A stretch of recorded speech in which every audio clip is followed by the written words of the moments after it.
Welcome back to another Last Epoch video, where we're going to go into the basics of crafting and how it works. If you're new to Last Epoch and coming from Path of Exile, you'll notice that this crafting system is a little bit less complex, but also a lot less luck-based in terms of crafting exactly what you want. Alternatively, if you're coming from games like Diablo, it's a lot more complex, but again, accurate in actually crafting the stats that you really want on your gear. So the first thing we're going to start off with is forging potential. Now, each item you'll see that you pick up has a forging potential under its implicit stats. And it varies from item to item. Sometimes it can go up to 40 plus, sometimes it can be real low. I believe the higher level you are, typically the higher forging potential you'll get on items. And what this does is whenever you craft anything on that item, so for example, this has 16 forging potential, anything you do, whether it's increasing a stat, removing a stat, will lower that forging potential. And there's ways to prevent this in a way, but we'll get to that a bit later on. When that forging potential hits 0, you'll no longer be able to change anything on that item. In Last Epoch, there's 3 types of things that you can get in order to mess with the affixes on an item. The first one is affix shards, and then there's glyphs, and then there's the runes. So affix shards, all they really do is they increase the tier of the item that you are crafting on up to a maximum of tier 5. You can get tier 6 or 7 for stat, but that can only come as a drop on special exalted items. So let's say, for example, you want to craft something on this item. If you want to increase its critical strike chance, we're going to just remove this. I can't remove it, I guess, for now. Oh, there you go. Clear. If you want to increase the critical strike chance for this item, it is currently in tier 3. As it says here, and you have the correct affix shard to increase it. Basically, you upgrade it, forging potential goes down, the stat goes up a tier. And all the affix shards that you're going to have don't serve any other purpose than increasing the tier of an item, like I said, up to a maximum of 5. But next up, we're going to talk about is glyphs. Now, glyphs basically work in a way that helps you fix things, helps reduce the forging potential cost, helps you change the way upgrading a stat works. So the first one is a glyph of hope. Now what this does is when you go to upgrade it, you now have a 25% chance to no longer lose forging potential when upgrading that tier. So for example, tier 4 right now, that time it didn't work, but it only lost 1 forging potential. But it will cost you a glyph of hope whether it succeeds or if it fails every single time. But you do get a lot of these, so it's not really that big of an issue. Next up, you have the glyph of chaos. Now what this does is when you upgrade a stat.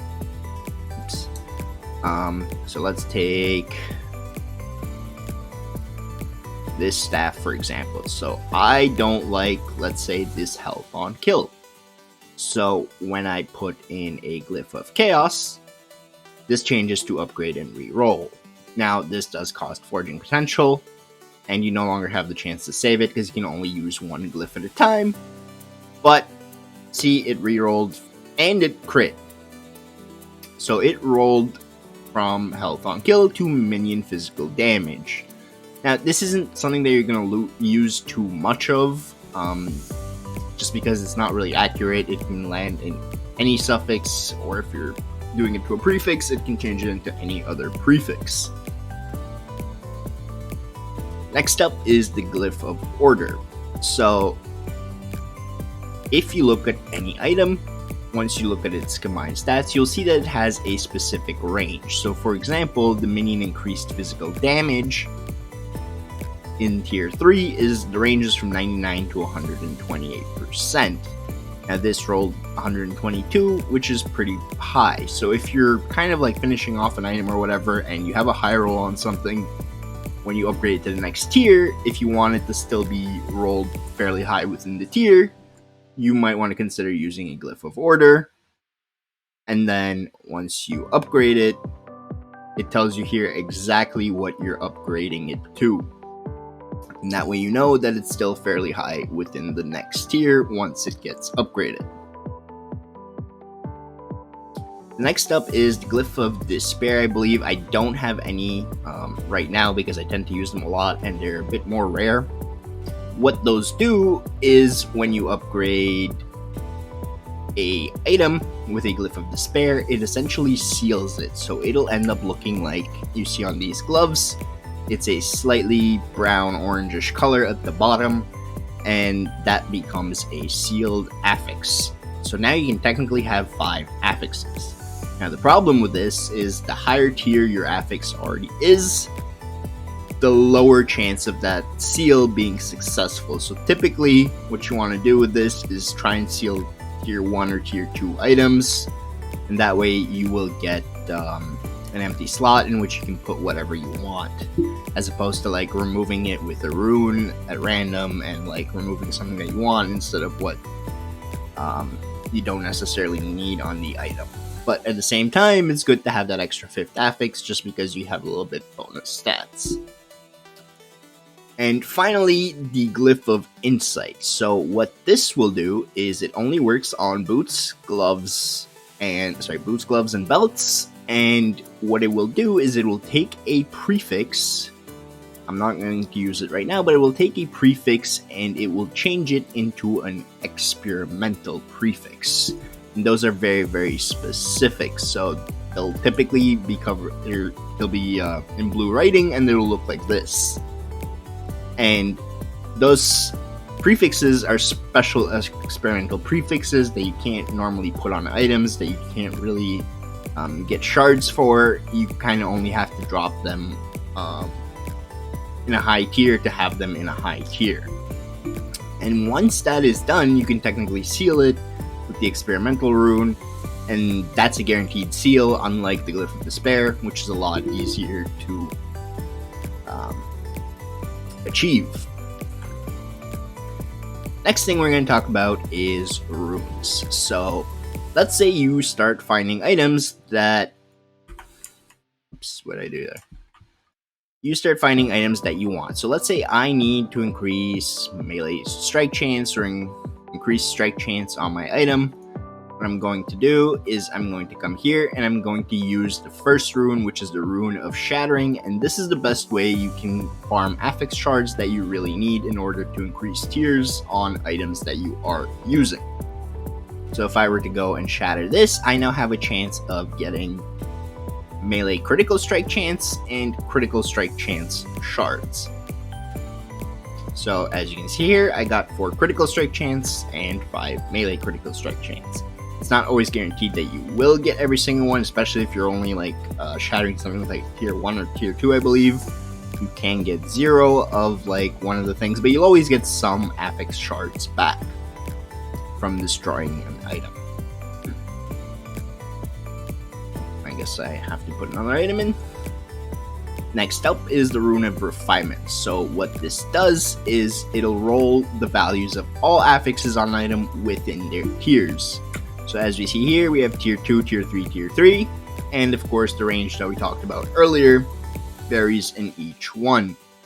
And what this does, it'll just simply re-roll those values within those tiers. So for example, this first one is at 56, 21, 122. I go to re-roll it, and there the glyph worked, so I didn't lose any forging potential.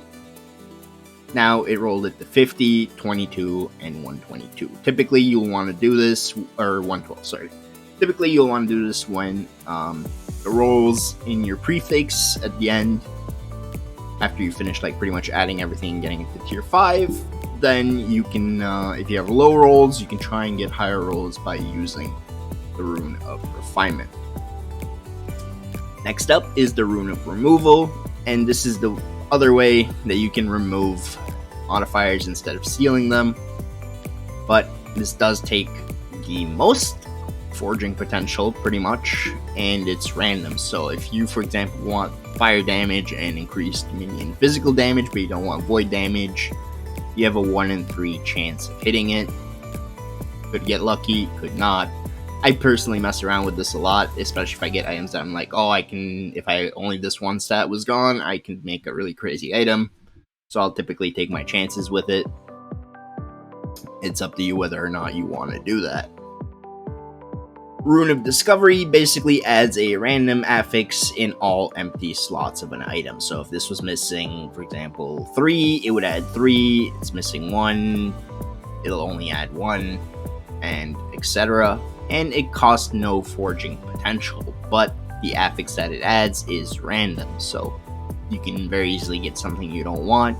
It's easier to just, especially if it's a really good item, to just go here, go to suffixes, say I want health on kill or increased stun chance or whatever, and then just add it with the direct shard and the glyph of hope, and hope that it doesn't burn all your forging potential.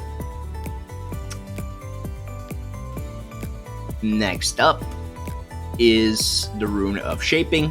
What this does is the same thing as the Rune of Refinement, but instead of rolling the prefixes and suffixes, it'll roll the implicit modifiers on the items. So like 90 spell damage could be up to 100, and a regen could be up to 30, etc. And then you can just get higher base values on those if they're really low and you want to hit something a little bit higher.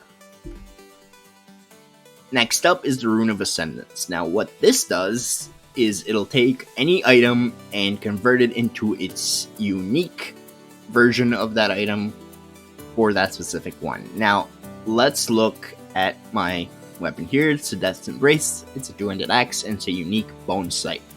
What this means is if I try to upgrade a unique bone sight, it won't guarantee that I will get a Death's Embrace. What it looks at is the two-handed axe part. So if I were to roll a normal magic rare exalted two-handed axe to try and make it into a unique, it can land in any two-handed axe or anything of that type. So you're not going to be guaranteed to get what you want, but you have a chance of getting something in there that could be what you want. And from what I've noticed, I've rolled quite a few of these. I did actually end up getting a Death's Embrace off of a Rune of Ascendance, but typically it will roll lower level items with a much lower chance of actually getting the item you need. Next up is the Rune of Research. What this does is it basically rerolls a it'll seal an experimental affix, and those are a guaranteed seal, unlike the Glyph of Despair. So if you have an item with experimental affix on it and it's a high tier and it's a good one that you really want, you want to just pop one of these in, seal it, it'll open up a free slot for you here, and then you can add whatever stat you want on top of having it, and then making you have 5 affixes on that specific piece of gear. Now there is one more rune, and I do not have one. It is called a Rune of Creation.